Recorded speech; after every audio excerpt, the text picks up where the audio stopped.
Hey, nerdy sports fan here. Week 7 NFL action, and we're getting into what a lot of people at the beginning of the season would have thought was a good game. The Rams versus the Falcons. Now, if the Rams lose this game, both of these teams won't matter.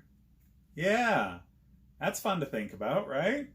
So, the Rams are on a 3-game losing streak, and they're in a division with Seattle and San Francisco.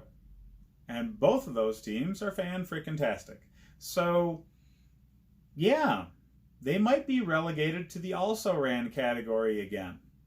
That's why they were desperate enough to ransom their future away for Jalen Ramsey.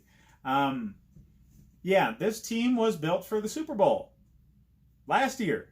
And, they didn't really get any better in the offseason, and teams that did took advantage of that. Okay?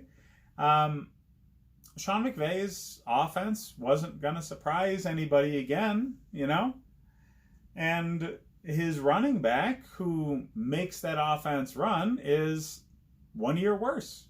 So, their draft was okay.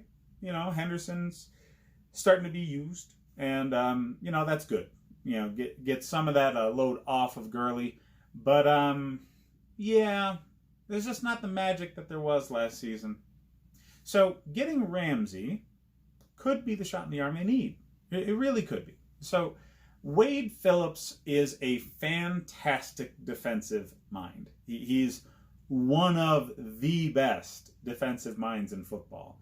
He comes by it honestly. His father, Bum Phillips, was a defensive-minded coach in the league for a very long time. And, I think Wade, whether when he was with the Bills as a head coach or now with the Rams as a defensive coordinator, previously with the Broncos as a defensive coordinator, just wherever he's gone, his defense has been fantastic. At Dallas, even when he was the head coach there, the defense looked really good. So what he needs to run that defense is lock down corners. That's why they traded for Marcus Peters. Marcus Peters didn't work out, but they still tried. So now getting Ramsey, this is guaranteed to work. Ramsey is, depending on who you talk to, either the best or the second best corner in the league. And, man, there's not any holes in his game.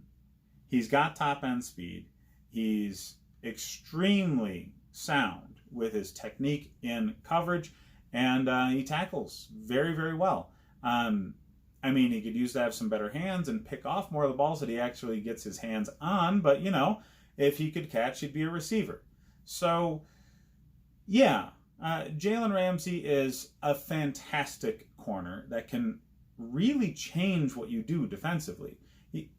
Phillips won't have to run as many zone schemes. He can really just lock up more man-to-man, which will allow him to use a lot more exotic blitzes with the linebackers and put a lot of pressure on the opposing team. Now, I understand the defense isn't necessarily the problem for the Rams. Their offensive line has been pretty crap. But you give Sean McVay a defense that can shut people down. That's dangerous. So right now, they're kind of middle of the pack in all of their averages. They're averaging about 25-ish points. They're giving up about 25-ish points. They've got a 3-3 record. And you're adding Jalen Ramsey to that team now. So I would anticipate that they get a shot in the arm positively. The Falcons, on the other hand, are a dumpster fire. Their coach should be fired. I posted in the thumbnail for my video last week that the Cardinals were going to end his career, and oddly enough, he hasn't gotten the axe yet. We'll see if it happens this week. I just think the guy can't be a head coach, okay? He might be a great defensive coordinator still. He was pretty good under Pete Carroll in Seattle, but again, Pete Carroll is a fantastic defensive mind. So what if Mr. Quinn was just riding on Carroll's coattails to get this job? That's a strong possibility, guys. You just think about it, all right? So the defense is crap. The offense is inconsistent in spite of having a great deal of talent. The offensive line is seemingly worse than it was last season. And how? I don't know. But, the loss of Tevin Coleman kind of hurts. Devontae Freeman, he had a great week last week, but, it was against the Cardinals. And they still lost. So he's not exactly a world beater these days. They still have Julio and Calvin Ridley on the outside and Matt Ryan throwing them the ball, so they're going to be interesting from a fantasy football perspective for those three guys. Devontae Freeman is worth rostering, but not necessarily starting every week. You probably have better options than him on your team. I mean, he's definitely not a top 15 running back. He's probably in the top 20 week to week, but yeah, that's not what people wanted him to be. So don't go anywhere near Atlanta's defense. I shouldn't have to tell you that anyway.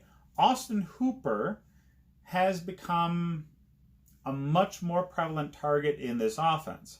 So since they're going to be playing from behind every week, Calvin Ridley is a wide receiver 2 to 3, sometimes a flex, depending on their matchups. Julio is a must-start every single week as wide receiver 1. Austin Hooper is also in that conversation. There are better tight ends. There's not many. So if you have him, chances are you don't have a better tight end. Start the guy. He's always going to be good because garbage time is the thing in the NFL, and Atlanta's going to be playing from behind a lot, especially against the Rams, who's actually a good team.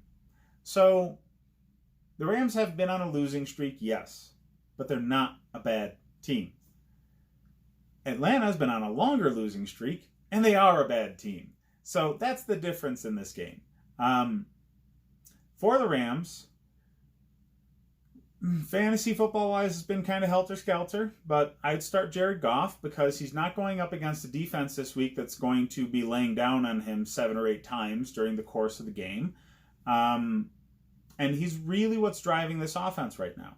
Cooper Kupp seems to be his primary target these days. Everett from the tight end spot is also gaining prominence in this offense. Gurley's been, degraded. He's, anywhere from a running back 2 to a flex these days. Henderson, I expect to start to get more and more and more touches, so I would try him out as a flex option in this game. Kupp is almost always a wide receiver 1 or 2, depending on matchups. Keep an eye on the Rams defense. Pick them up. Now, people are going to want to kind of step back, see what happens this game.